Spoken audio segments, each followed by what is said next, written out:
What's up, y'all? I'm Oteil. And I'm Mike, and we are on Patreon. Get on the bus, you guys. Get your bus pass. We put out an additional episode every week where we answer questions from you, or sometimes we may just get off on a tangent about something important or cool that happened that day or a couple days ago. Yeah, it's Oteil and I catching up, and you are invited. So if you head to patreon.com/comesatimepod, you can join us. You can get the bus pass. We have some incredible merch coming soon. We've got a lot of great surprises. So we would love to have you guys head on over.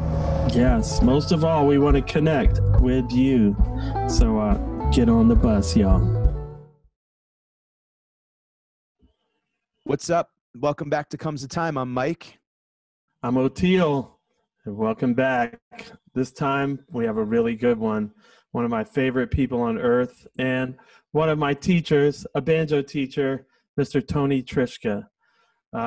He is like an encyclopedia of the banjo and such a sweetheart. His story really caught me off guard. It's really great doing these because I know these guys, but then when we get into these like long form conversations, I learned so much more about them, because usually we're like getting ready, okay, what song are we going to play when you're sitting in, or blah, or what, I have a lesson, and we like dive deep and just like, you know, finding out, well, I don't even want to give it away. It was just amazing. But he had some great things to say about the African roots of banjo. Yeah, and the African American roots of country and bluegrass, and really just a fascinating conversation. And he played some cool stuff too. Yeah, that's what I was gonna say. This one was you get a little bonus. But you know what else too? You know what I love about everybody that we've had on is that everyone has passion, and everybody is so genuinely in love with the thing that makes them who they are. And this one personifies that to the nth degree. I mean, he's so incredibly, like, he showed up on Zoom. He showed up just ready to go and gave us more than we could have asked for. And again, like all the others that we've had, that's definitely like, we're going to have him back. We barely scratched the surface. So, sure. And how many people can say that they taught Bela Fleck banjo? Probably not many. I mean, the history of the bluegrass festivals, and I mean, just the lessons about, because look, traveling and being on the road like you and I have done professionally and also recreationally, like, you know, there's a history of America that you learn on the road. And hearing him and talking about going to some of these first festivals, and where, you know, Jerry and Grisman got together at those, and where everyone was trying to find Bill Simmons, right? Yeah. And it's just wild how it all just kind of comes together like that. And but yeah, it's a great one. We don't want to ruin it. There's so much great stuff. Thank you guys for listening, and thank you for your continued support. And please support all of the great podcasts at osirispod.com, our brother and sister podcasts. Tons of very talented people in our family. So, and head over and like us, review us, rate us. Bill Monroe. What the hell am I talking about, Bill Simmons? Oh, I was like, he knows a bluegrass guy? I don't know. Bill Monroe. Shit. Yeah. Hey, you know what? Perfectly imperfect. That's what this podcast is. We love you guys. Peace.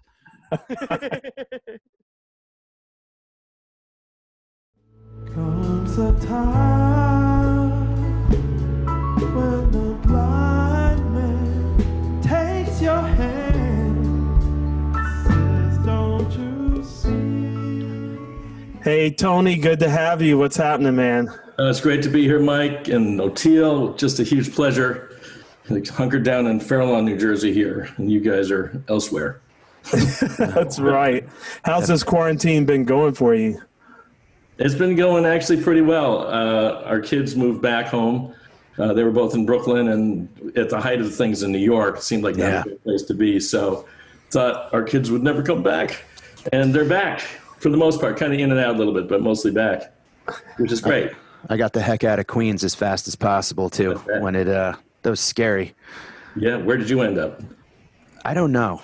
I'm a little north. I'm north of the city right now in southern Connecticut area. But yeah, I got out of there as quick. Oteil was in New York for the Brothers at the Garden about a week or so before it all got really, really heavy.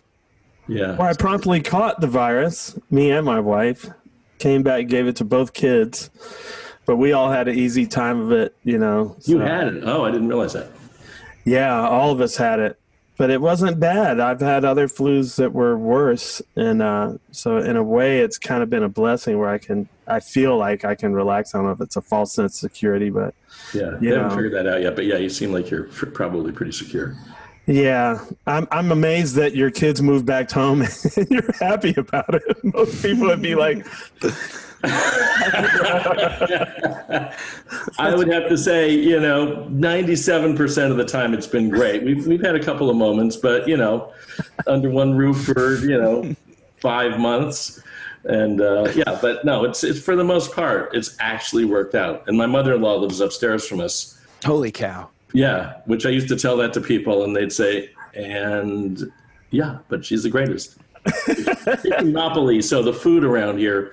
My wife's an amazing cook. My mother-in-law's an amazing cook. You go upstairs at the end of the night. She stays up very late. You go up at like 1, 2 in the morning, and whatever they had for dinner is sitting up there. Oh, eat. One of those. Oh, wow. That's a great way to lose weight. Yeah, exactly. Everybody's got their quarantine weight on. We had I kept the place in Queens for work, for comedy. And then the minute this hit, I moved back in full time with my wife for the first time in 8 years. We got married and then kind of, I was like, I'll see you in a decade or two. And we'd catch up in between. But yeah, moving back in with family is, it's fun. It's like, all right, I got to remember how to be around other people. And exactly. Yeah.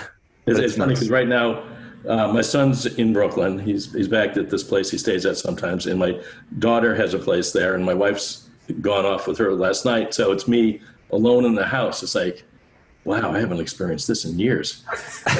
Kind of weird, but at least you guys are keeping me company, so that's nice. Absolutely. Yeah. We're here for you. Well, quarantine's kind of good for musicians, banjo players. I mean, I see the picks on your fingers, so it's like, sure, I'll sit around and practice banjo all day. What a drag. Yeah. Have you been doing any live performances like via Zoom and all that kind of stuff? Yeah, I did about 11 what my son named Quarantoni. And that's what I saw. That. Yeah, most Thursday nights I was doing that. I took one off here and there, but doing it with some friends, and then mostly solo a little bit with my son. So between that and then I've got this online banjo school, no plug, just I have that, and I've got to be working that every day. And so that keeps my chops up. And well, we definitely want to plug we want to do all plugs. What is the banjo school? It's the Tony Trischka School of Banjo. I don't know how we came up with that name. And it's the TTSB. Yeah, TTSB. That's exactly what we call it, as a matter of fact. And it's with a company in Napa called Artist Works, and they haven't burned to the ground yet, so they seem to be okay. But anyway, so I'm left-handed, and I've been Amazon and Google searching left-hand. I play my guitar, my acoustic guitar, but I've been looking up banjos and mandolins to start left-handed playing. But I've never. The only time I've ever played a banjo is when one was around and being passed around. Right. It's never a lefty. No, I know. It's very hard to play that left. It's harder to play a banjo left-handed. It's much harder. If we get around to it, there's a woman named Elizabeth Cotton who did a song called Freight Train, very famous folk song, and she played banjo. And she played banjo upside down and backwards, and I can't even imagine how she did that. Oh my God. Because, you've got this short string up the side here. Like a guitar, you can string it backwards. Right. The nut might be a problem, but it's not. Banjo, you got to get a whole different neck, or learn how to play right-handed. So I think she didn't she have a song, something about Sugar-E, that's like a Grateful Dead song too, that I think they derived from her. Could have been. I think it was Elizabeth Cotton. I got to go back and look now. Yeah. Yeah. Well, Jerry did Freight Train with Grisman and on Not for Kids Only, I believe. That's the same song. It's a the Garcia beautiful Grisman thing? Yeah. I listen to that. I'm 40 years old. I listen to that when I go to sleep at night still. That and Reckoning back to back, and it's just gorgeous. Yeah, no, it's an amazing album. We got that for our kids and, try to bring them up right. That's right. And my son particularly is a big Dead fan, so he watches you all the time, Oteil. I love it. On your channel, the Oteil channel. Yeah, she was. Well, you know that I did get pretty heavily into banjo when my wife moved to Africa. Yes, and I remember. I ended up calling you. I forget how I even ended up getting in touch with you. One of your people called me. Huh. Yeah. But anyway. It's all a blur now. When she moved away, it was like so depressing, and the banjo kind of saved my life. And you really kind of saved my life too. And your website, you were such a big help to me learning about it. How did you end up, because you're from New York, right? Syracuse, yes. Mike, yeah. So how did you end up getting into banjo, being all the way up there? Well, I grew up in the late 50s, early 60s during the folk scare, as they say. The Kingston Trio, the Limelighters, the Brothers Four, the Highwaymen, all these groups. And the very first album I ever got for Christmas, period, but it was for Christmas, like in 61 or 62, was the Kingston Trio at large, and there was a song on there called MTA, and there's a banjo solo on there that flipped me out. And I'd been playing folk guitar before that, and believe it or not, writing protest songs, because my parents were very left-wing. I was a red diaper baby, so my parents were very left-wing. We even had the FBI sniffing around, which I was very proud of to hear that many years later. But anyway, so I'd be going to these CORE meetings at the age of 12. CORE was the Congress on Racial Equality, the local chapter, and writing songs about those 4 young girls that were killed in Georgia, was it? Wherever that was. Alabama. In Alabama, there. I lived there for 18 years, Birmingham, Alabama. I know where that church is. Yeah. So I was like amazingly socially aware at the age of 12, but then I discovered the banjo and sort of went off in that direction instead. But it was the song, the MTA, which I could play the solo for. Should I do that? Sure. Sure. Oh my God. I'm sitting here with a banjo. What a treat. Okay, my face is going away. My beard may stay. Yes, keep the beard. So this is the solo. Do I have to be in tune for this? I guess so.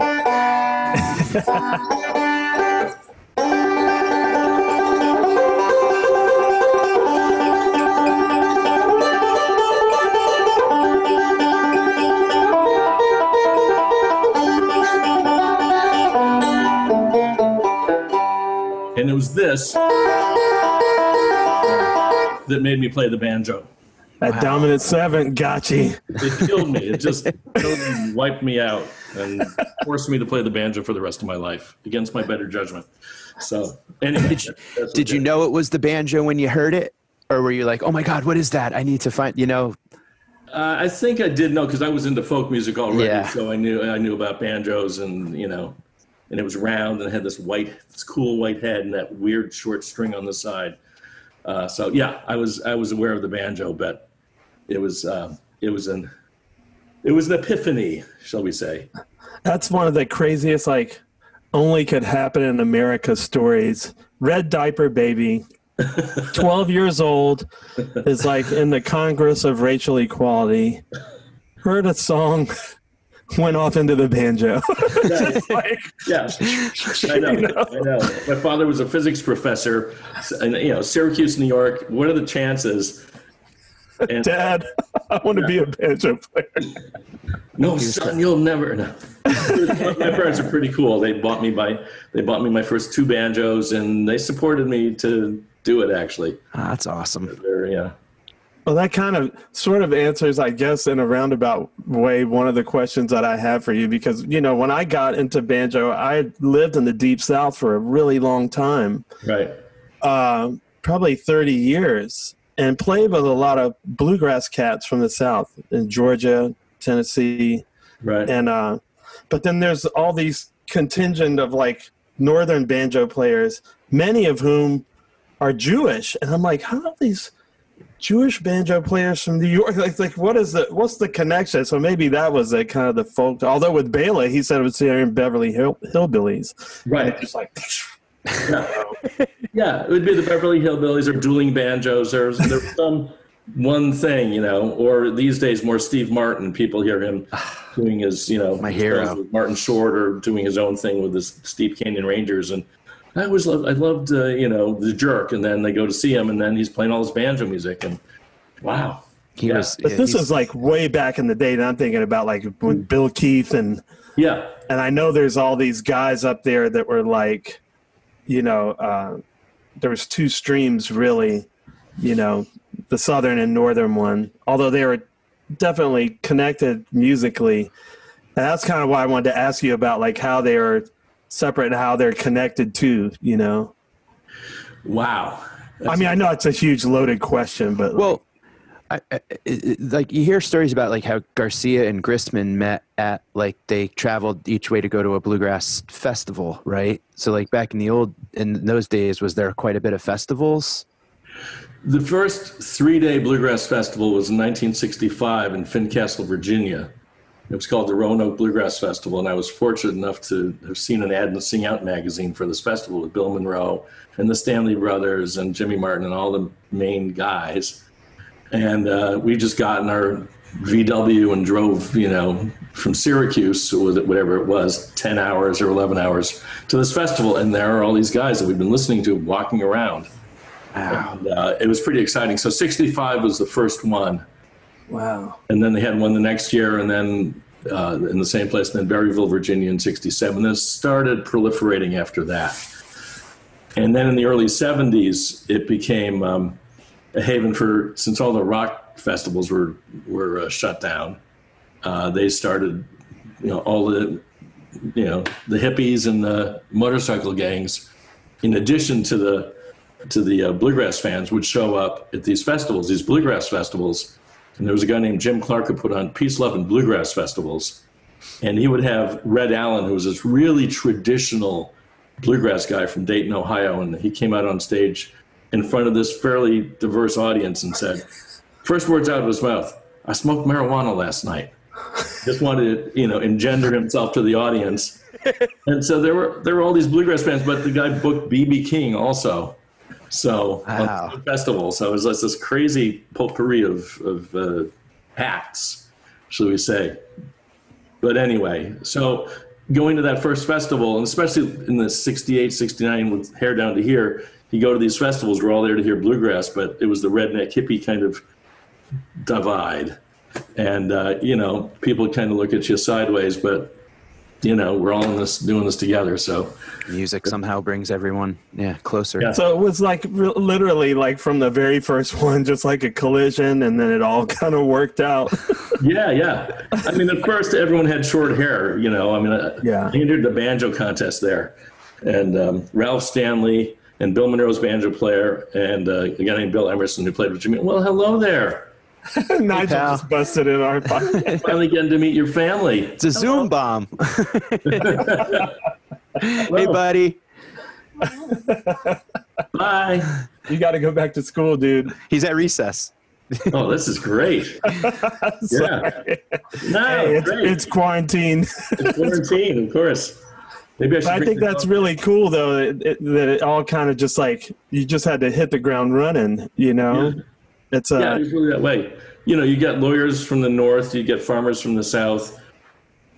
And this is, I mean, that's obviously stereotypical, but that kind of division, but not division, because again, we were all loving the music and there was no tension really. It was just, okay, we're all different, but it works. Yeah. I found that when I was down south, because I had heard bluegrass before, but it was like another country to me, the South in general. Right. Just like it might as well have been in Tibet or whatever. Yeah. You know? And then when I went down there, and the first cats I met were like Matt Mundy and Scott Vestal, and You were very lucky to meet them. I know, but I thought, you know, these were my very first guys that I ever saw play bluegrass live, and they were astounding. Yeah. You know, Jeff Autry, and I was just like, who are these people? You know, like, and I met so many bluegrass players that were clearly not racist at all. Right. You know, and of course I came of the, you know, the people that I was hanging out with were influenced obviously by, you know, Bill Monroe and all the traditional stuff, but this was also post Newgrass revival, right? You know, which is where it sounds like what was happening there is what birthed that. You know, the hippies meet bluegrassers, and then it just explodes into this other thing, and then Newgrass and Bela and all that. So is that where you met Bela at those festivals? No. If I can diverge for 1 second. No, go for it. Question. Just an interesting point, talking about how everything worked out, you know, that first Bluegrass Festival. I remember we took a little break in the action, went out to get lunch somewhere in Roanoke, I think it was. Maybe it was the town of Fincastle. It was a small town, so it's probably Fincastle. And we go there, and there's this African-American guy just kind of waiting for a bus, leaning against the telephone pole. And on the telephone pole is an ad for a meeting of the Ku Klux Klan. And it was whoa, we're not in Kansas anymore. We're not in Syracuse anymore. So that was just, you know, that just under the surface, that was going on. Yeah. Just his reality is to stand it up. Yeah. Well, it's always going on just under the surface. I think people are now just starting to realize that black people have been saying this the whole time. They're like, no, this didn't go away, y'all. It just kind of went in the closet, maybe. I don't know. Yeah, I got to ask you about something later on related to that, which is actually something. Anyway, for sure, if you remember it. Oh, you can ask me now. We go tangents. Life is all in the tangents, as Yorma says. All right. Well, this has to do with my album. All the artwork has to be done like by tomorrow or the next day, and so this is. There's one track I have to know if I should keep it in or not, and I'm asking various people's opinions. So I started writing this story about a riverboat gambler, and I put it to a Jimmy Rogers blue yodel kind of motif. And so I just, you know, wrote the lyrics, and then the music was already there. And then over time I changed the music, but it started there. And then bottom line, it developed into the Civil War story. And I have this story about an enslaved, I went to this slave graveyard in Nashville, North Carolina, which totally blew my mind, pardon the 60s phrase. And that gave me a whole entrance into the African-American part of the story that I wanted to have in there. And then I found this video online of these Civil War survivors of the Battle of Gettysburg reuniting in 1938, 75 years after the battle. And FDR was there and gave a speech about, you know, we were all under separate flags, now we're under one flag now. And I thought, what a great thing. It'll be like this healing aspect of the album. And I wrote a song about it called This Favored Land, which is this Lincoln phrase that I was gonna name the album. And then at the end, I got John Lithgow to recite part of that speech, the FDR speech. And then that's has been on the album for a long time. But given the current climate, you know, I checked out, so these Confederate soldiers didn't suddenly, we were wrong about slavery. This was all a big, no, we see your point of view now. Yeah. It wasn't like that. It's just like what you're talking about. Under the surface, they shook hands across this, you know, in the same place where they were fighting. They shook hands over this stone wall when the average age was like 92. And it's an amazing video, you know, and this, that we're coming together, but really not. And so I'm trying to figure out, should I put this on the album or not? Because and this is just my opinion, you know, what I'm looking for. It's always, and I'm more pessimistic than people. Like, I can't even say what I'm really thinking politically right now because it's just not constructive. But they're my feelings. You know what I mean? So, like, the way I feel is like my knee-jerk reaction would be to say no. But, you know, it's your album, and far be it for me to advise you to give up hope. I haven't totally given it up because I'm still here. And so it's nice, like, you know, but inside my head, just being honest, like I know what a racist FDR was. I know, like, you know, a lot of these things that he did to help, you know, after the Depression, it was like didn't apply to people that worked in other people's homes or farmers or stuff. So that's like most of the black people right there. You know, they're not going to get benefits of all this. Yeah, but at the same time, I would say, yeah, leave it in, because we got to have hope, man. We got to shoot for, it's like the Constitution and the Bill of Rights and all that. I can say, yeah, it was a total sham, but you know, if that's what we're shooting for, that's a good thing to keep shooting for, you know? I mean, I have decided back and forth for the last 3 days to keep it out, but the album's now called Shall We Hope, which is a quote from this enslaved woman she was the first black woman to write a book of poems published in the 1830s or something, and that phrase was in there. So yeah, and I think there is some of it. You know, it's like the majority of it seems like that's not the case. Like we don't feel like we're all under one flag. But you know, one of the amazing things about meeting Matt Mundy and Scott Vessel and Jeff Autry, all these guys, was that I realized there was this common root. Like when Jeff Mosier was telling me about the African roots of the banjo, and you know, and then when I learned about the old black guy, is Arnold Schwartz, is that his name that taught Bill Monroe? Arnold Schultz. Oh, Arnold Schultz. And then, you know, you see, Jimmy Rogers, there's actually a recording with him and Louis Armstrong. Right. And there's like, you know, there's all these connections that blacks and whites had since the beginning. And there's always been non-racist whites in the Deep South. Right. You know, like Jimmy Carter's mom, who appointed the first black postmaster in Plains, Georgia, and nobody could say shit to her because their family's buried in the old cemetery of the founders, and so if you're in that cemetery, you can't say shit to them. She was like, "Yeah, I did it." You know what I mean? It's just like he's the best guy for the job. You just don't expect that's happening. But there's always this, you know, there's always this core of people that are getting along and that are, you know. But unfortunately, the larger number is not that. But we got to hold to that thing. It's always the smaller group of people that push things forward. Right. You know, and so, yeah. And it seems like music and art are the ways that we can transcend that barrier, right? I mean, that's how it seems to me. Like that's when we can. It doesn't matter who, like, what or who. We gotta also like try to deal with it, you know. Right. Yeah. And we've always been like escaping it, or like, you know, oh, we got a black president now, it's fixed now, right? Yeah, right. It's post-racial period. Yeah, it's like the whole damn thing. Yes, exactly. Well, thanks for your input on that. Now I'm even more confused, so that's great. No, but my answer is yes, keep it. You know what I mean? Yeah. Like, because we're always going to be confused. Right. So if we have to go with what's right, you know, and what should we shoot for? Right. You know, I mean, that's how I feel about it. I thought about that when I heard that, when I listened to it. Right. I was like, well, that didn't work out, you know. Yeah. But it's not over yet. Right. So let's keep shooting for it. You and me are sitting here and, you know.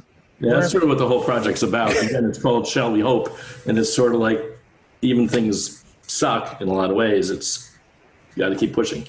To me, it's like a bluegrass opera. Like when I kept seeing this, I was like, is this like the soundtrack for a stage play? Because I would love to go see this play on Broadway. You know? Wow. I mean, it feels like that when you're listening to it. It feels like you're watching a movie or watching a play. But it's really, really well done. Thank you. Really well done. You said you were working on it for like 11 years. I was like, whoa. Yeah, I mean, the first idea started about 11 years ago, and it's been transmogrifying since then. Right down to yesterday and today. It's still, should we keep this? Should we take this out? I thought it was done. But anyway. So. It's never done until it goes to be mastered. Then you're like, I want to change it. I've heard you talk about your love of Bob Dylan and how big of an influence. Is it that's you and your son play Dylan tunes together? Is that what I heard? Like maybe you had said. or you're a family of Dylan fans. Yes. Yes. Yeah. And in looking at that and in looking at the way that you write your tunes and stuff, I mean, he was such an incredible storyteller as well. So, Right. I mean, is there a certain era that you like? Are you a fan of the old protest Dylan, or are you a fan of all of it? I'm a fan of all of it. Like the latest album, I think is incredible. Yeah. Right. That Reset, which came out, 2 months ago, right down to, his very first album. My very first banjo teacher was a guy named John Gaines, who was around in the Village, but moved up to Syracuse, and my parents had to get me a banjo teacher because I was desperate for a banjo teacher. And I met this guy, John Gaines, who showed me the clawhammer style as opposed to the picking style, which is more this rhythmic kind of playing. And I went to his apartment, and there's this album in the corner by a guy named Bob Dylan, which, I mean, I was 13 years old at the time. Who's Bob Dylan? It was Dylan's first album. And he handed it to me, and it said, "To John, Bob," or, Dylan had signed it because he knew Dylan in the Village. And then about 5 months later, October of '63, Dylan came to Syracuse to play for a corps meeting. And I went with my teacher, and we got to go backstage afterwards. And I got to shake Dylan's hand. And this was at the height of the whole Times Era Changing, Blowing in the Wind. Wow. All that stuff. And he had these really long fingernails, I remember, because, he had to pick the guitar. And then afterwards, we were invited over to his hotel room, which is across the street from the theater. Oh. And here I am, like 13 years old, and Dylan comes up to me and says, and there's a kind of heavyset guy there who must have been Albert Grossman. And Dylan came over to me and said, "Would you like something to drink?" Or, "Would you like something to drink?" Maybe he said it like that. Anyway, sorry, pardon my bad indication. And I said, "I'll have a Coke." And he went down the hall and bought a Coke, the cold bottle. And, wow. And then we were issued out, because I was issued out with my teacher's wife, because they were probably going to do controlled substances or something. So it was a good way to start the early part of my life. Yes. Yeah. That's pretty incredible. Yeah, he was like the sweetest guy. "Oh, would you like something to drink?" "Sure." Anyway, so I'm a fan of literally all the eras except kind of late-ish 80s, where he just kind of lost the muse. And, "I'm in Love with the Ugliest Girl in the World" is one of the songs from that era. Not a high point in his career. You stick with him, Yeah. That's right. I've told Oteil many times, and I think I've said it on this podcast even, about how his early stuff, when I listened to him when I was like 11, 12, and I was listening to the Times Era Changin' and his first album, and hearing the songs and the stories, it was like an audible history lesson about people that, and I think that's what I love so much about bluegrass and the roots music, is that it's like telling a story. Every song is like a biography.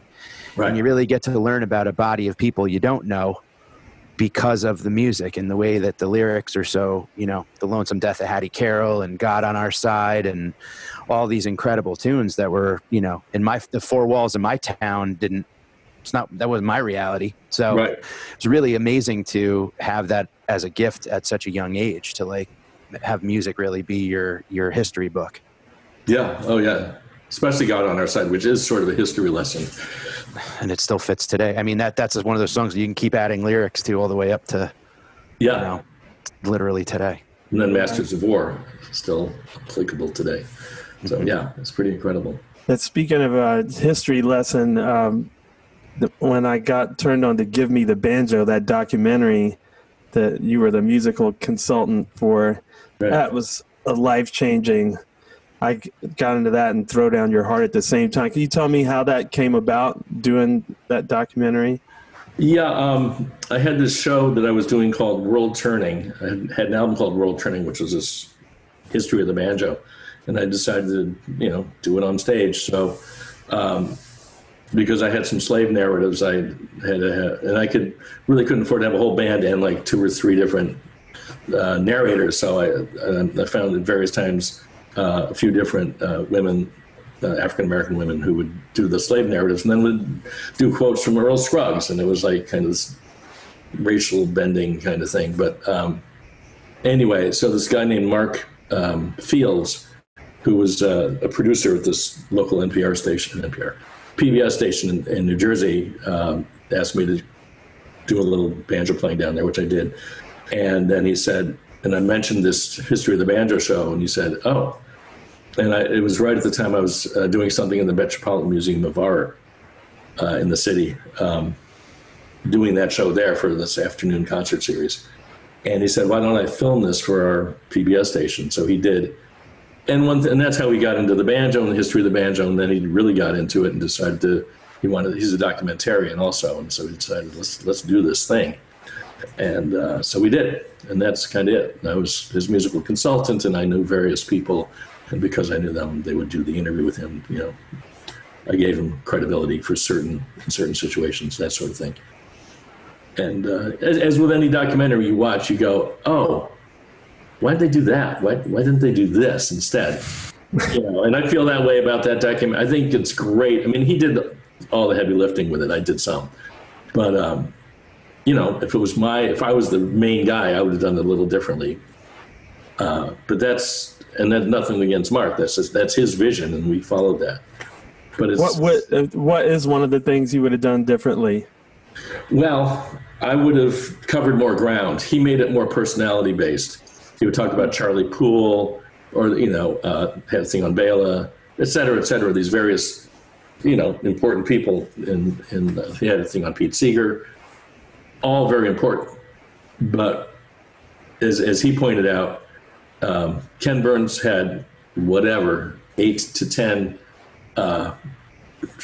2-hour shows to cover the Civil War, to cover 4 years, in a sense, whereas we had 300 years to cover in an hour and 10 minutes. So you just can't do the whole thing.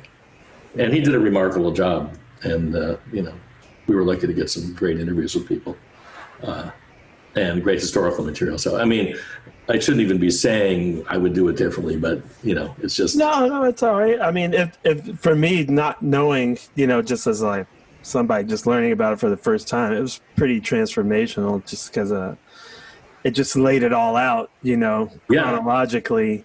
Right. And I could see myself, I'm sitting there holding my banjo, watching this, looking at all these really old pictures of black people playing banjo, and it really was cathartic, Yeah. Well, I mean, I think it's important for people that don't know about the banjo. Oh, wow, here's this whole thing laid out. So I'm being, very picky when I said what I said, because I think it is absolutely great what he did. Yeah. Yeah. I mean, most black people, that like I had to be reminded, oh yeah, I do remember seeing black guys in New Orleans, like jazz bands playing like a 4-string banjo. Oh yeah. Like I had to be, not like I hadn't seen it, but you just always, if you're black, you pretty much associate the banjo with racist. Sure. That's just the way it is, So watching that documentary, and of course the minstrel part of it, it's obviously why that happened, Right. And probably why it fell off in popularity in the black community, just all the blackface that was done. But, people like Dom Flemons, who I met after hooking up with you and watching these documentaries and stuff, kind of connected those dots for me. And it was really, and my grandfather comes from Durham, North Carolina, where all those black banjo players are. Yeah. Like, it's in my DNA. Like, I don't think it was accidental. Right. You're onto it. Thank you for being a part of Comes the Time podcast. It's an honor to bring this to you with my pal Oteil. Enjoy. Hi, Oteil. Hi, Mike. Wow, you sound fantastic today. I feel fantastic. What's making you feel so fantastic? I don't know. Everything feels so clear and maybe it's our new throat spray that we got when we got our first new sponsor. Ba-ba-da-da. Da-da-da. Choir. Throat 37. All natural. Let's see what it's got in here. Echinacea, Cool green tea leaf, elderberry, thyme herb, red clover, myrrh, kelp. How much more natural could you get? I mean, I don't think you can. And it's in this amazing little spray bottle, and it doesn't numb your throat. It just gives you that nice, mellow feeling. And as professional podcasters now, and a comedian and a singer, an amazing singer, and an okay comedian. Amazing comedian. Thank you, Oteil. We have had that where you're on the road or you're feeling raspy and you can't get that nice feeling, that nice smooth feeling. But Clier has created an incredible product and it works. And now comes a time listeners can get it at home 10% off Throat 37 at clier.com/throat37 with promo code TIME. That's CLYOR.com/throat37 promo code TIME. Try it out. Yeah, I did. Think you should get it. Because when I podcast, I do this. And so it makes it better when I do this. Enjoy it, and thank you for listening, and go support our sponsors, Clier. And remember, Comes a Time is part of the Osiris Media family. You can catch all the Osiris podcasts on osirispod.com. Yeah, I interviewed Taj Mahal, about the banjo for Banjo Newsletter, and he was talking about that, how it's like watermelons or something. Banjos, it's got that horrible, connotation. And but he said, "Hey, I love the banjo, and it's a black instrument originally. So why would I not do that?" Yeah, like hearing him play Shady Grove. Oh man, it's just like one of the greatest things in the world. Oh yeah, he's a great band. He's not like a finesseful banjo player, but he just lays it down, just beats on it. And it's so wonderful. He's one of my favorite banjo players. Even less. The actual physical, like the size and development of the banjo going back, was it a larger instrument in the early days? Was it? I don't know. I'm at like some of those gourd ones are pretty big, aren't they? And look at he like just so happened. Just happened to happen. Wow. Funny you should ask. Funny you should ask. Exactly. Wow. Great Check sound that out. that thing has too, man. Yeah. There's one track on well, now it's not his favorite land. Now we hope, but yeah. Yeah, I heard one track that is at the banjo. It had a gourd banjo. I heard it was fretless. It's actually this banjo that I played that on. A replica of an 1840s banjo, which would have been used in minstrel shows. Look at that head. It's a pretty exact replica made by a guy, originally in the 1840s, made by a guy named Boucher, who was a drum maker in Maryland. And I saw an early one of his banjos in this museum in Richmond, Virginia at some exhibit years ago. And it was this, but without the drum body, but a gourd body. I thought I heard that gourd body on there. Instrument. Yeah. But the instrument you're hearing on that album is that one. Is this one, yeah. It sounds like a gourd. It's funny. It does. Well, it's got that fretless thing, but this thing, Interested. Can I play a couple of things on this? Please do, man. Oh my God, I was just about to ask you to. With your permission. Maybe I can, let's see. Check that out.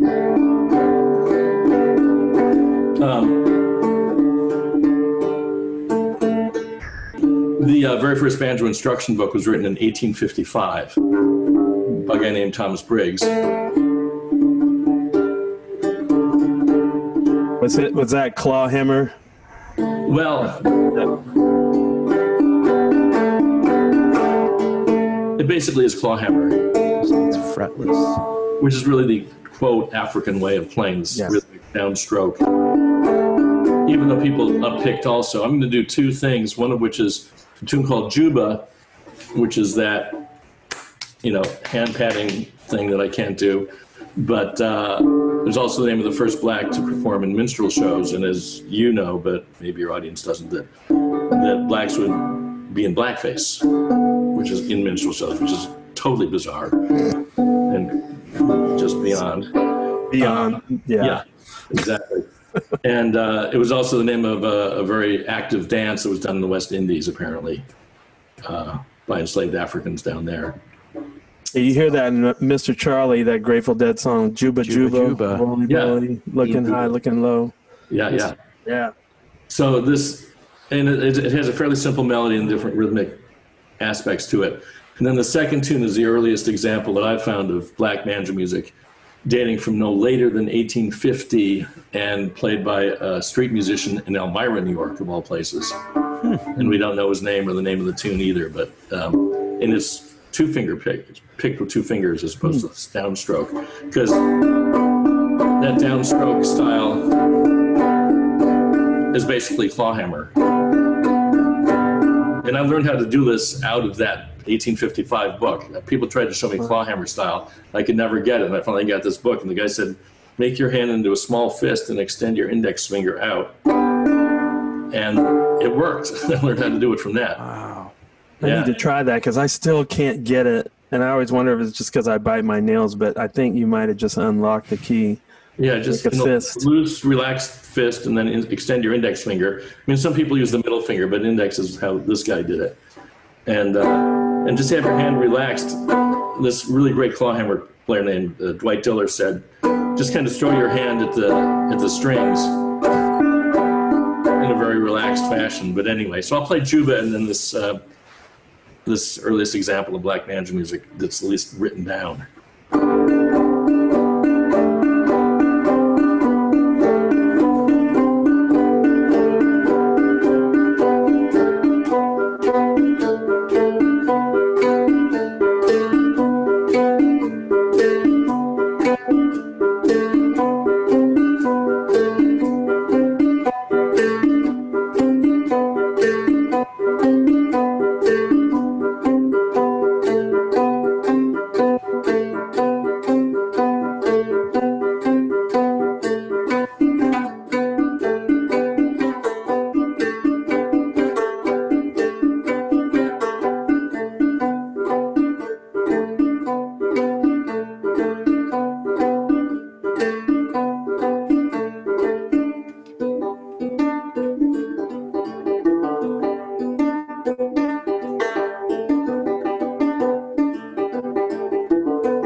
Nice. I love it, man. It's such a meditative instrument, man.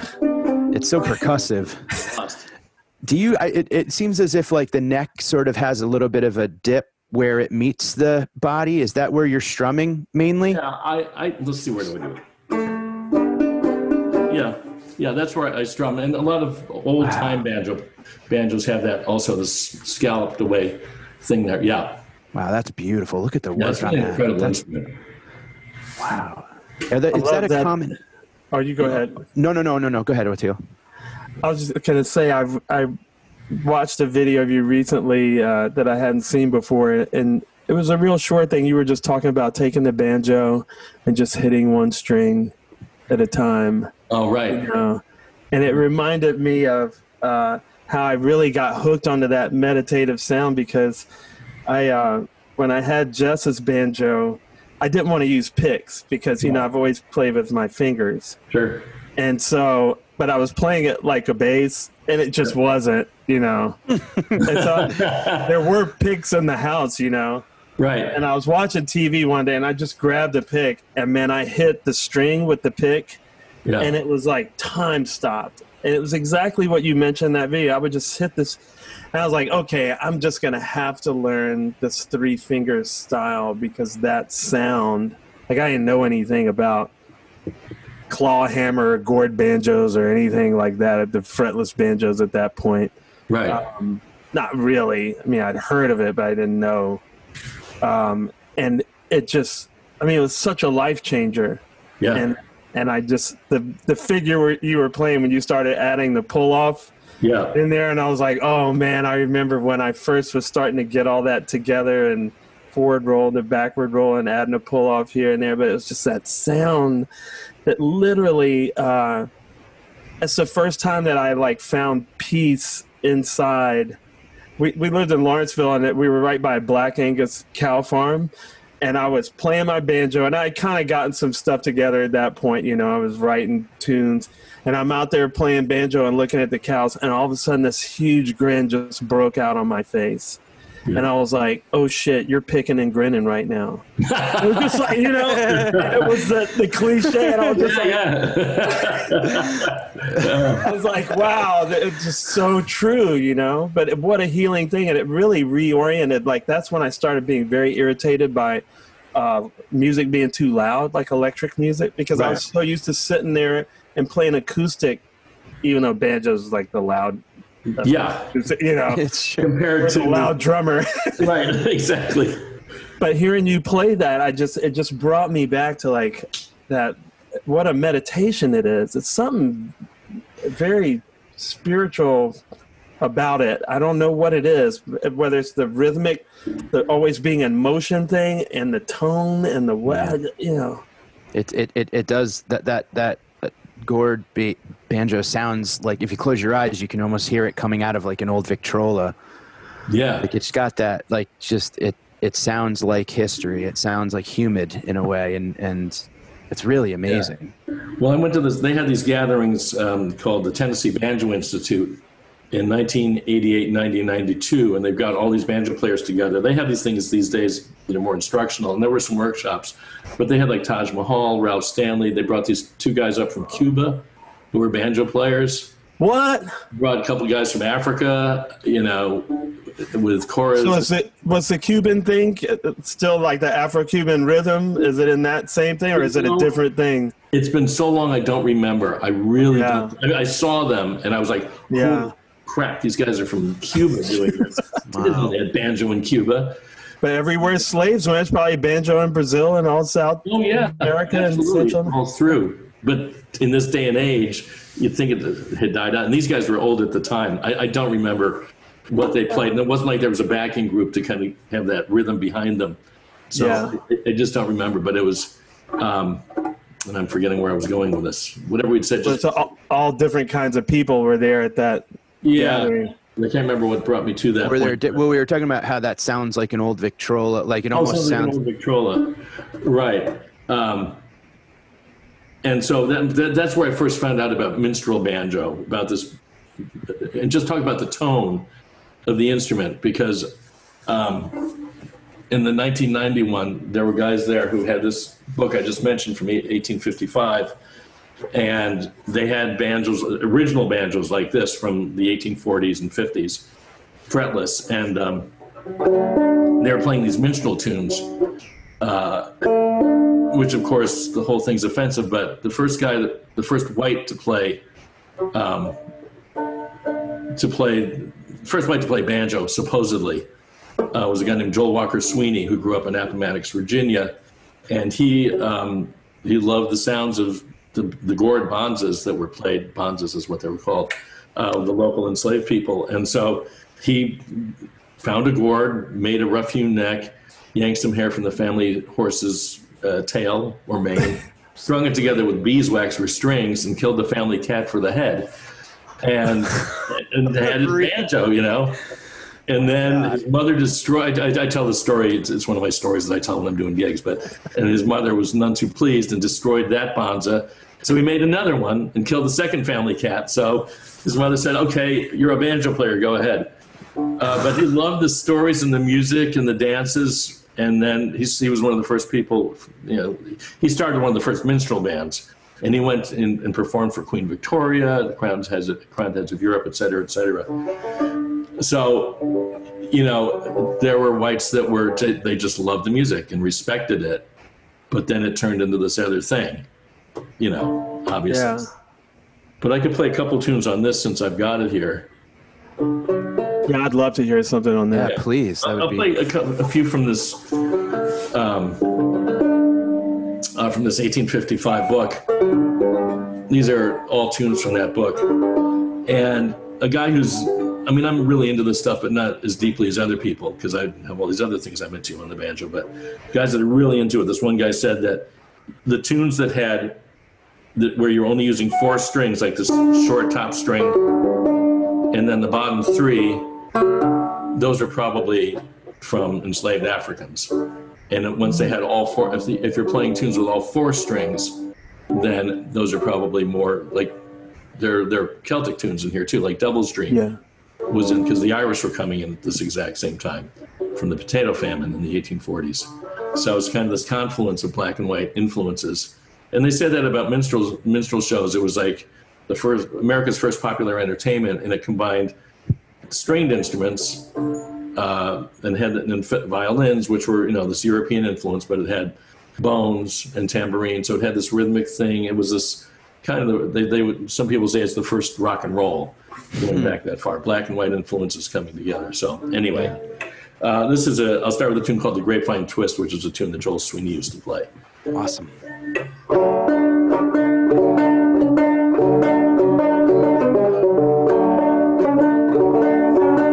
Sorry, I got to go into my here. There we go.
Sounds amazing.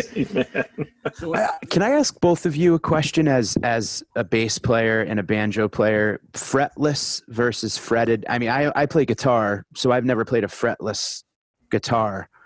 But do you feel is there a difference in there's obviously a difference in the sound, but the way that you approach it, is there like a unique way of like, do you play 2 different ways when you're playing with a fretless and with a fretted? That might be the most ignorant question, but I'm just wondering. Teal, why don't you? I mean, I'm terrified of fretless. I have a hard time keeping it in tune, and I think I would approach it differently now, like be less worried about that and just dive in and really, it's just the amount of time you got to put in on it. And I didn't put a lot of time in because I was on the road most of the time, and I just wanted to take one bass out and not have a bunch of basses and stuff get stolen and broken and bought. So I just have like one go-to thing. Plus Jocko was such a huge, everybody was sounding like Jocko, and I'm just like, man, I need to go in a different direction. But fretless is much more difficult for me. But if you spend the time on it, obviously, Tony, you put a lot of time into it, Well, I mean, the thing is, in these earliest books, you wouldn't really get above the 5th fret. What would be the 5th fret? It was all down here. And then, you don't mind me just ranting about banjo history? No, go, man. That's what I do. There was a book that came out it was either 1860 or 1865. And this guy, the first 30 pages or so were called the banjo style, which is this, that kind of claw-hammery downstroke style. And then in page 33 or whatever, it talked about the guitar style, which is suddenly picking. And obviously people had picked in Africa, played how they played. But but in an official way in a book. It was called The Guitar Style. And that kind of began the move towards adding more like classical music, and as you get into the late 1800s, rags and marches and that sort of thing. And at that point, in that same book, they had a schematic for where you would put frets on the banjo. Oh. Because before that, you know, they're like, I mean, you have this like little point here. Reference points, yeah. Yeah, reference points. And the peg here, the fifth string peg, is a reference point. But really, it was once frets came in, and the first frets came in right around 1860, 1865. But they would be flush frets. They didn't lay wooden frets, or might be a piece of yarn, and then eventually they got into the metal frets. But starting in 1860, things started, oh, now we could play up here too, because we have markers. We have ways to do that. Nice. But the very first finger-picking song in a book was the New York March, if I can remember it. Whoops. I think it's tuned differently, huh? Oh, yeah, the tuning, I should have mentioned that. I'm just going to strum this. That's the regular tuning right there. Yeah, and that's tuned to a G chord. And this Tuned is to a G? G is a full G chord. And it's high and metallic and all that. And this is tuned to a D chord. The very first banjo, that banjo instruction book from 1855 I've been talking about, it was in D, and the fourth string's tuned down to G, a fourth. That's what got me that fourth down. I was like, So you got that. yeah. And these are gut strings, and it's a skin head, so it's got this really funky sound. Yeah. But anyway, so this finger-picking tune is called the New York March, first finger-picking tune in the book.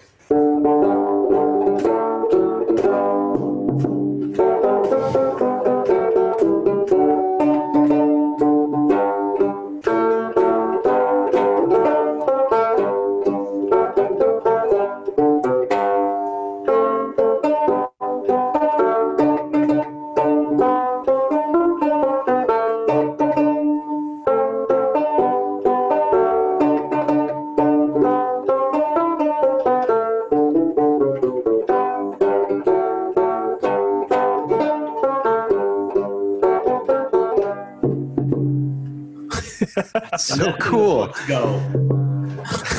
You gotta have that part. End with a ding ding ding. That's Yeah. so cool. I know. It's a cute little thing. How big is your collection right now of banjos? How many are you? How many do you have? I just counted them. I got 15. What do I need with all these banjos? Well, here, you know, you've got this gourd banjo, and you've got this thing here. You know, for the historical purposes, I have an 1883 Fairbanks coal banjo with ivory pegs that this woman gave me. I did this banjo history world turning show here in town. My wife used to have a concert series, so it was nepotism. I got to play all the time because she hired me. And there was a thing in the paper about it, and this woman saw the review and whatever, and called me up a couple of days later and said, my husband died recently. He was a banjo player. He had these two banjos. He had a zither banjo, which is this British kind of banjo, where there'd be no short string. There'd be like a little channel in this under the fingerboard where the string would go through and then come out at the top here. But I have this other banjo, which was this 1883 banjo, and she said, you know, I don't have that much longer to live, but my children aren't musicians. My son's a drummer, and she really said that. They're not musicians. My son's a drummer. So they wouldn't appreciate it. So I'm giving these to you. So anyway, I've got that. And then I recently got That's so wild. got this thing, which is it's a low tune banjo that Bela developed called the Missing Link. And it's a cool. I've been, you know, once quarantine started, and you know, since March I've written like, you know, 5 or 6 tunes on this thing because it's just fun to play. Can we hear one? Sorry? Can we hear one? Yes, you may. At no extra cost. That's so low. Let's see. I have to remember how this goes.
Incredible. Oh, you're killing me, man. You're Beautiful. killing me. That is beautiful. That's such a deep sound on that one too. That's such a incredible.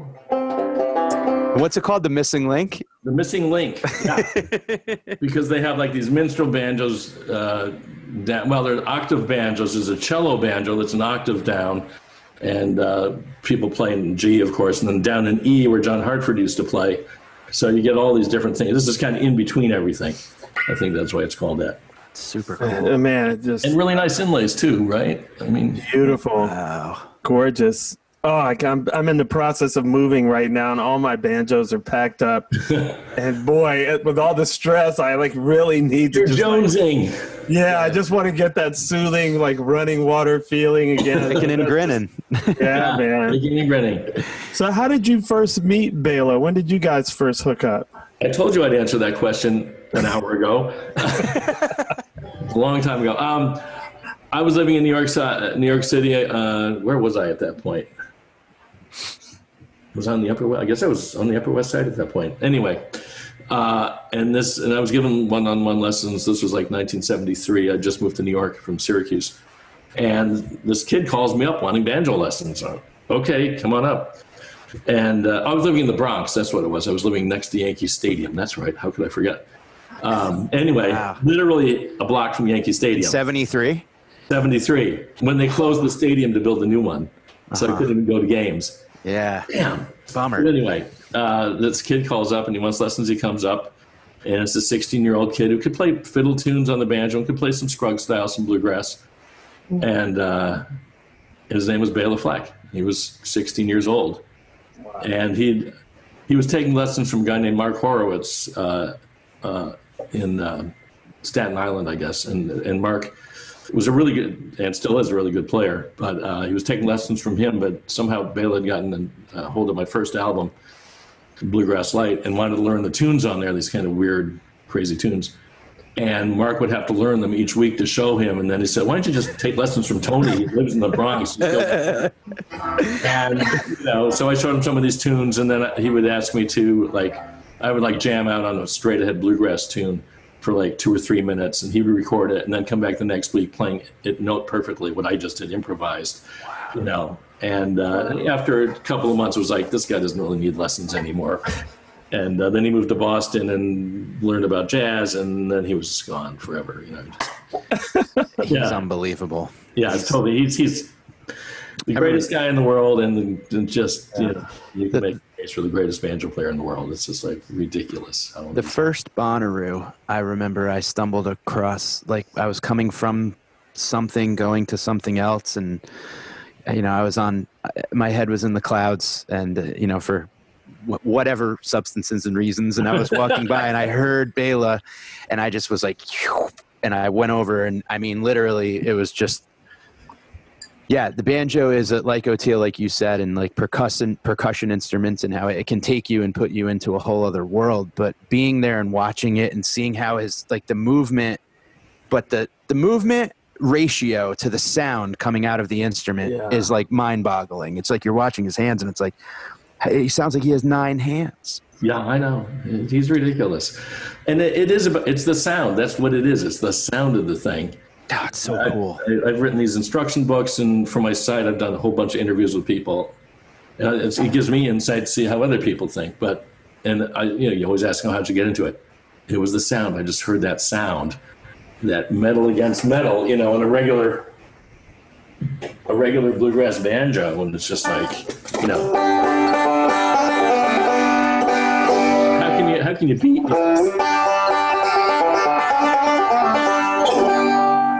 It's crazy. It's like, okay, I want to play that. I had that same feeling, like if you ever see Earl Scruggs, like the lightning fast, just amount of stuff going compared to like what his hands, even when he's like detuning the things, it still doesn't look like he's doing that much. And there's just like a machine gun on, and it's unbelievable. At the same time, it's so incredibly soothing. Yeah, he's so relaxed, just kind of this little bit of a smile on his face. I got these old videos from the late 50s, early 60s, the Martha White shows on YouTube, and you just watch him play. And he while he's playing, he looks out at the audience and just kind of this little bit of smile, and it's like a magic trick. Yeah. Yeah, and then here I'm just killing it here. Speaking of that, and I recommend for listeners to check it out. There's a litany of videos of you on YouTube playing, but one of my favorites was you and Grissman sitting down and playing.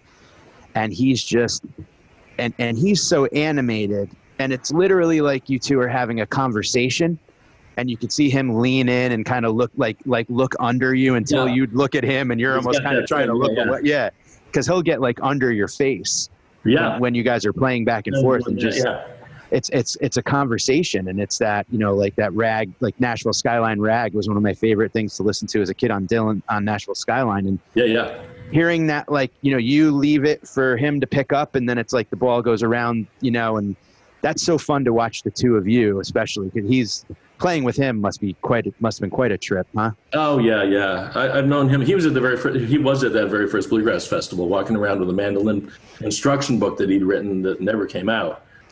And then I saw him playing with Red Allen in Pennsylvania somewhere. The same guy who said, "I smoked marijuana last night." That guy.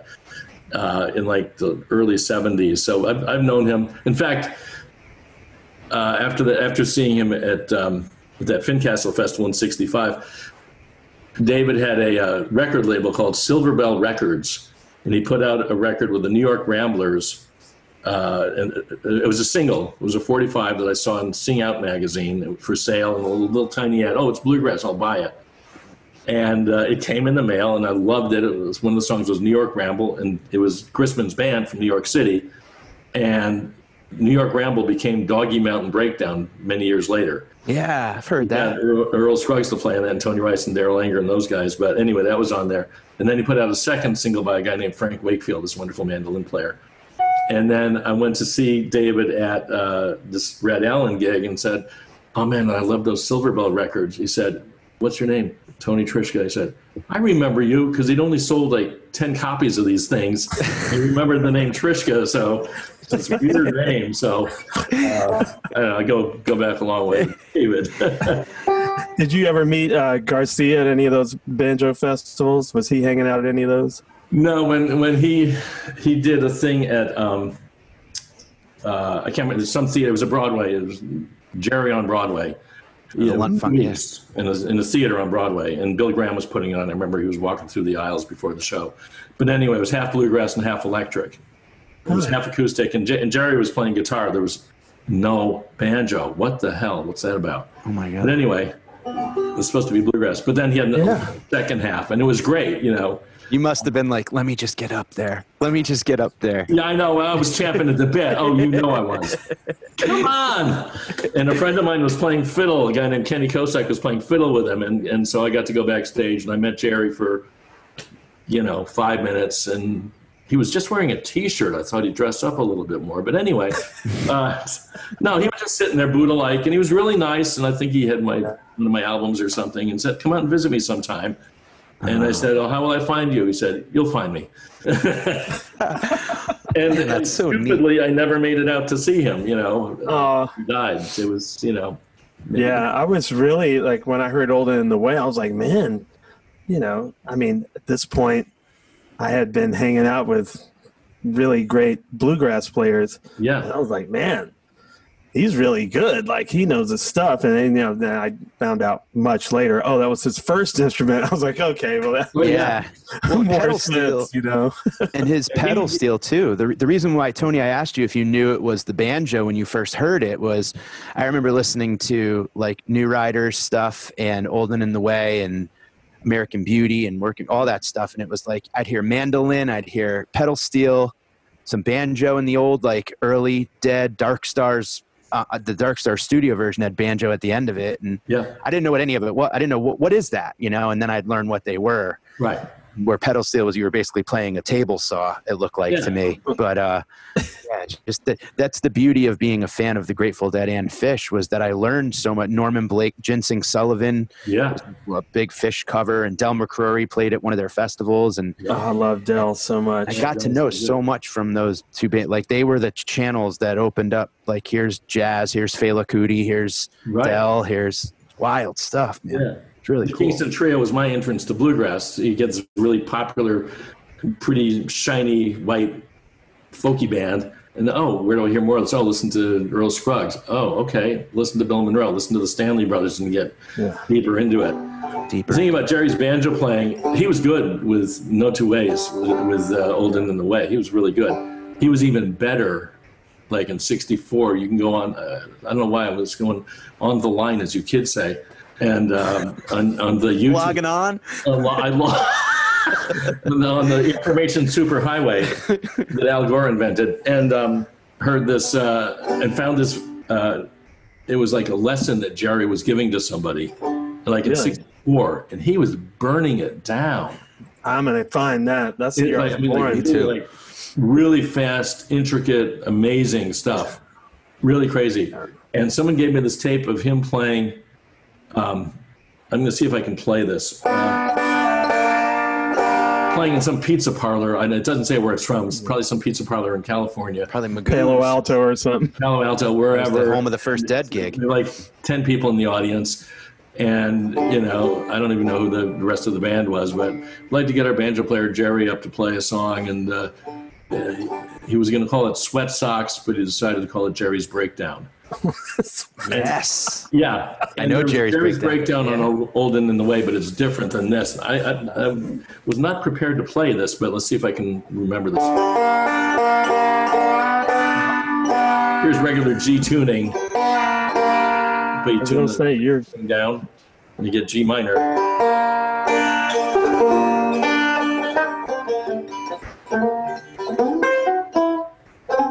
We're going to need the beard cam.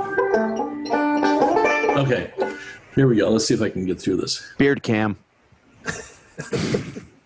Okay, sorry.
That's awesome, man.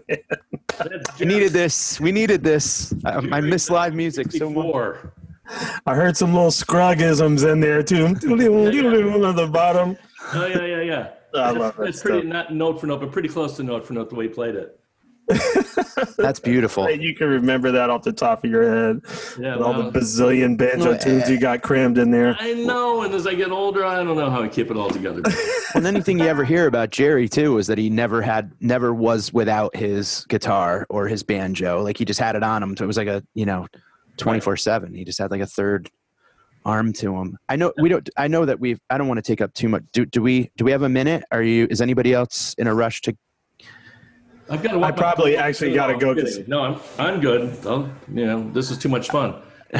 Yeah, we should do this again because now I'm like, I wish I had my banjo so I could show you. I wish you did too. Little things I've been working on. It's not, I can't wait to get with you again, man, and anytime just hang and take some more lessons and just if I could soak it up. If I can find a lefty, Tony, I'll let me know if you find a lefty laying around. Are there any left-handed banjo players out there? I've never seen one. Yeah, I've had a couple on my site, but there was a guy named Don Lineberger who played with Bill Monroe in 1964. Whoa! So, and that's the only one I know of who was like professional. But there are various people. I knew this one guy who was a right-handed banjo player, taught at the Folklore Center in New York City on 6th Avenue, and he taught guitar and banjo, and I used to give him some lessons. And then he had nerve problems in his right hand, so he had to learn how to play left-handed, got left-handed neck, and learn how to play backwards. If I try to play backwards, that's like, yeah, man. Yeah, no, I can't. I can play guitar. I had a righty guitar forever, and I was just like, I'm horrible at guitar. And then one time I flipped it over and was like, oh, this is how I have to do it, but the guitar's wrong. I'm right, but the guitar's wrong. Yeah, and then it was just, my parents were like, we can't afford another guitar. You just play that one and stink. Until I could figure out how to do it. But it took me forever to try to get just the picks at all. And then as a bass player, for the top string to be the high string and not the lowest note was just like so harsh, I'm getting used to like thumbing this high string. So to turn it around, I would just be like, forget it. I can't do it. I tap. Yeah. No, it's crazy. Insane. You'd have to be desperate to want to learn to do it. If you couldn't do it any other way, it would have to be that way. Man, thank you so much, dude. Yeah. Thank you. Will you come back and do this again? Will you come back and do this again with us? Because I have 10 million more questions I want. We didn't even get into so much stuff. Yeah, I know. Me too. I wish I wasn't moving and homeschooling my child right now. And you must be going crazy. Moving. I swore I'd die in this house. I'll never move again. And to have to. When do you leave? Are you moving tomorrow or? No, Friday is when they take everything out. This won't air like right when we're doing it, but it's 2 days from now. So it's we're in the thick of it. If I could turn this computer around, you can see what's on the other side. Tony, maybe you could take us out. Maybe you could play us out. Everyone, thanks for listening, and check out everything Tony Trischka online. Where at? TonyTrischka.com is the website. TonyTrischka.com is my website, and then you can go to the Tony Trischka School of Banjo. Put that in there if you want. Yeah. Thank you guys, Mike, Oteil. This was a joy. Honor. To your technical staff also. To them also. Thank you guys. The whole team. Tune in next week, everyone. All right. So here we go. This is how about Nashville Skyline Rag? Yeah. Let's do that. Can I drop the F-bomb real fast? Hell yeah. I've never told this story out, but since he's passed, I was talking to Earl Scruggs on the phone one time about something, and he started talking about his banjo book. He had this. It was one of the first banjo books out in '68. I mean, of the more modern era, in '68, '69, and he said that I was hanging out at home, and the editor called for the book and said, "What should we call this? Should we call?" And I'm on the phone with Earl Scruggs, who was like 81 at the time or something, and he says, "Yeah, the editor called and said, what should we call this book? Should it be Earl Scruggs Three Finger Style, And I'm on the phone with my hero, Earl Scruggs, and Earl says, you know what I thought, what the fuck? It's Scruggs style. And then Earl Scruggs said, what the fuck? What the fuck? Yes! I'm so in with Earl that he would say that. I'll never wash this ear again. Exactly. I haven't. I have a little cantilever thing over my ear. All right. And this is kind of Earl's version of Nashville Skyline Rag. Sweet. Thank you so much. Thank you, Mike. Thank you, Oteil.